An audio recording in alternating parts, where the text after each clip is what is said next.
Penderitaan anak itu, tiba-tiba ada yang seperti menariknya dan anak itu terjatuh ke sebuah sungai dan tak sadarkan diri. Tiba-tiba saat dia terbangun, ada seorang perempuan yang menolongnya. Apalagi yang akan terjadi? Seorang perempuan menjulurkan lidahnya dan mengeluarkan air liurnya, dan entah kenapa kemudian ia menghirup kembali air liur itu. Tampak juga ada seorang anak bermata satu sedang menangis karena disandra oleh gadis aneh tadi. Dan juga di tempat lain, seorang anak ditarik oleh Gondorwo ke sungai untuk diserahkan ke jin lainnya. Tapi pesulap merah ini menghentikan aksi Gondorwo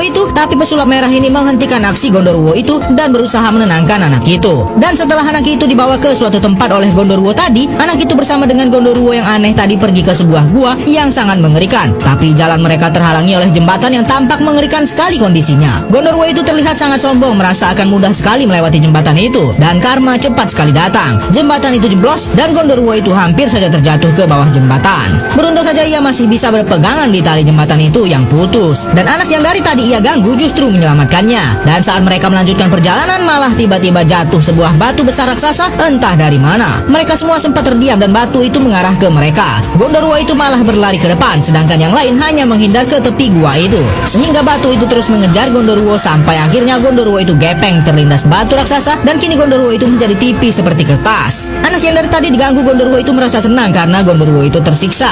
Rombongan Gondorwo itu pun akhirnya sampai ke tempat yang mereka cari. Raksasa rasa Min ini membawa sebuah pedang emas paling sakti di dunia. Pedang itu ia serahkan ke anak ini karena menurut legenda anak ini adalah seorang ahli pedang yang dapat menyelamatkan bumi dari serangan jin jahat. Jika anak itu bisa membuka pedang itu, maka benar dialah orang yang disebutkan dalam legenda. Anak itu pun langsung mencoba membuka pedang itu, dan ternyata benar ia bisa membukanya. Tapi ia kaget dan justru melempar pedang itu. Tiba-tiba rambut pesulap merah ini berdiri sendiri. Itu adalah tanda ada bahaya di sekitarnya.